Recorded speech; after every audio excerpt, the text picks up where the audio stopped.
കാസർഗോഡ് ജില്ലയിലെ അതിർത്തി പഞ്ചായത്തുകളിൽ വോട്ടർ പട്ടികയിൽ നിന്ന് വോട്ടർമാരെ നീക്കാൻ ബിജെപിയുടെ ഗൂഢാലോചന. പോർക്കടി പഞ്ചായത്തിൽ മാത്രം 1800-ലേറെ വോട്ടർമാരെ ഒഴിവാക്കാനാണ് നീക്കം. ബിജെപി നേതാക്കളുടെ അപേക്ഷയ്ക്കെതിരെ നാട്ടുകാർ പ്രതിഷേധിച്ചു.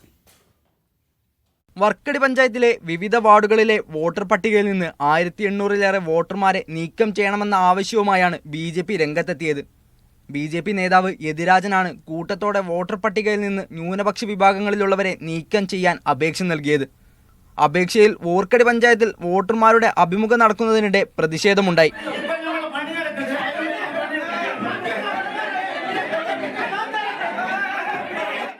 ഇന്നിവിടെ കാണാൻ 90 വയസ്സുള്ള ഉമ്മമാരും കുഞ്ഞുങ്ങളടക്കം കൊണ്ടുവന്ന് ഇന്നെല്ലാം ഹിയറിങ്ങിന് ഹാജരായിട്ടുണ്ട്. മുഴുവൻ ആളുകളെയും വോട്ടർ പട്ടികയിൽ നിന്ന് പേര് നീക്കം ചെയ്യണമെന്നാണ് ഇവിടെ 3 വ്യക്തികളാണ് ബിജെപിയുടെ പ്രമുഖ ലീഡർമാരാണ് അവരെ പേര് വെച്ചിട്ട് ഇവിടെ കൊടുത്തിരിക്കുന്നത്. വോർക്കടി പഞ്ചായത്തിലെ യഥാർത്ഥ വോട്ടർമാരെ വോട്ടർ പട്ടികയിൽ നിന്ന് ഒഴിവാക്കി തിരഞ്ഞെടുപ്പ് അട്ടിമറിക്കാൻ ബിജെപി ശ്രമമെന്നാണ് പരാതി.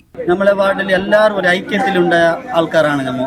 അപ്പോൾ അതിൻ്റെ ഇതായിട്ട് വനി ഒരു വർഗീയ കലാപം ഉണ്ടാക്കാൻ വേണ്ടിയുള്ള ഒരു നീക്കമാണ് ചെയ്തുകൊണ്ടുള്ളത്. ബിജെപിയുടെ അപേക്ഷയെ തുടർന്ന് യഥാർത്ഥ വോട്ടർമാർക്ക് രേഖകളുമായി പഞ്ചായത്തിലെ അഭിമുഖത്തിന് എത്തേണ്ടി വന്നതിൽ പ്രയാസം നേരിട്ടു. ഇത് കാരണം പലരും പ്രതിഷേധിച്ചു. മഞ്ചേശ്വരം പോലീസ് സ്ഥലത്തെത്തിയാണ് സ്ഥിതിഗതികൾ നിയന്ത്രണ വിധേയമാക്കിയത്. മീഡിയ 1 കാസർഗോഡ്.